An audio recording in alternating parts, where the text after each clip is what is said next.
మీ business ఏదైనా మీ ఊర్లో promotion చేయాలంటే అది సుమన్ టీవీతోనే సాధ్యం. ఇప్పుడే సంప్రదించండి.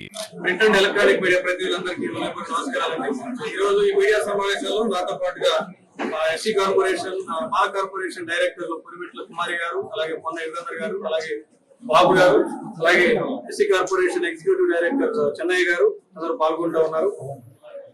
ఈ కార్యక్రమం యొక్క ప్రధాన ఉద్దేశం ఈ రోజు చిత్తూరు జిల్లాలో ఎస్సీ మాల కార్పొరేషన్ చైర్మన్ గా పర్యటన చేపడతా ఉన్నాం.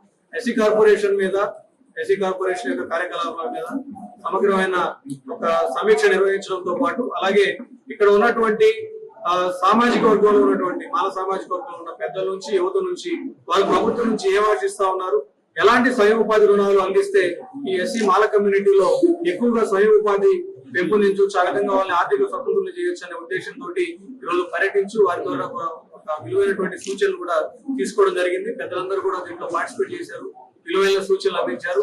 ఆ సూచనలన్నింటినీ కూడా ప్రభుత్వ దృష్టికి తీసుకెళ్లి చిత్తూరు జిల్లాలో ఈ కూటమి ప్రభుత్వ ఆధ్వర్యంలో చిత్తూరు జిల్లాలో ఉన్న మాల సామాజిక వర్గంలో ఉన్న యువత అందరికీ కూడా స్వయం ఉపాధి రుణాలు కల్పించే విధంగా మెరుగైన అవకాశాలు కల్పించి వారందరినీ కూడా ఆర్థికంగా ఒక మెట్టు పైకెక్కే విధంగా కూడా ప్రభుత్వం తరఫున కార్పొరేషన్ తరఫున చర్యలు చేపడతామని చెప్పి కూడా మీడియా ముఖంగా తెలియజేస్తా ఉన్నాం.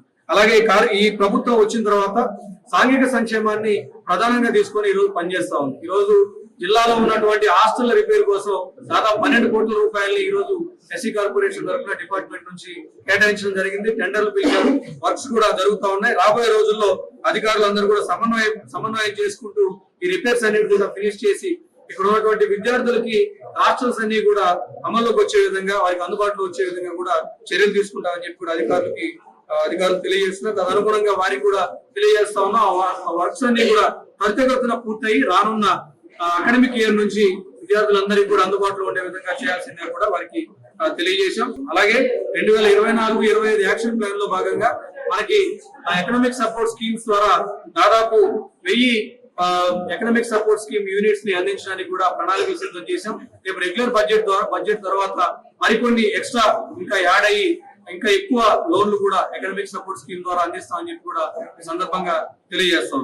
గత ప్రభుత్వం నిర్వీర్యం చేసినటువంటి విద్యా అభివృద్ధి కోసం, దళితుల ఆర్థిక అభివృద్ధి కోసం కేటాయించినటువంటి పథకాలన్నింటినీ కూడా పునఃప్రారంభించడంతో పాటు దళితులకి అత్యంత ఆరాధనీయుడైనటువంటి బాబాసాహెబ్ అంబేద్కర్ ని అవమానించేటట్లుగా గత ప్రభుత్వం ఏదైతే ఆయన పేరు మీద ఉన్నటువంటి విదేశీ విద్యానిధి పథకాన్ని మార్చి జగనన్న విదేశీ విద్యా దీవెనగా మార్చిందో ఆ పథకాన్ని ప్రభుత్వం వచ్చిన కొద్ది రోజుల్లోనే ఆ ప్రభుత్వం పేరుని మార్చి బాబాసాహెబ్ అంబేద్కర్ మీదుగా తిరిగి బాబాసాహెబ్ అంబేద్కర్ విద్యా నిధి పేరు మీద ఆ పేరుని తిరిగి మార్చడం జరిగింది. అది బాబాసాహెబ్ అంబేద్కర్ మీద, తర్వాత దళితుల యొక్క చారిత్రక పురుషుల యొక్క గొప్పతనం మీద, వారి మీద ప్రభుత్వానికి ఉన్నటువంటి గౌరవంగా ఈ సందర్భంగా నేను తెలియజేస్తా ఉన్నాను. గౌరవ ముఖ్యమంత్రి వర్యులు శ్రీ నారా చంద్రబాబు నాయుడు గారు, అలాగే గౌరవ ఉప ముఖ్యమంత్రి వర్యులు శ్రీ కొణిదెల పవన్ కళ్యాణ్ గారి యొక్క ఆలోచనలు, ఆశయాలు, వారి మార్గదర్శకత్వంలో ఖచ్చితంగా చిత్తూరు జిల్లాలో మాల సామాజిక వర్గం యొక్క సర్వతోముఖ అభివృద్ధికి కృషి చేస్తామని చెప్పి సందర్భంగా తెలియజేస్తూ సెలవు తీసుకుంటున్నాను. నమస్కారం.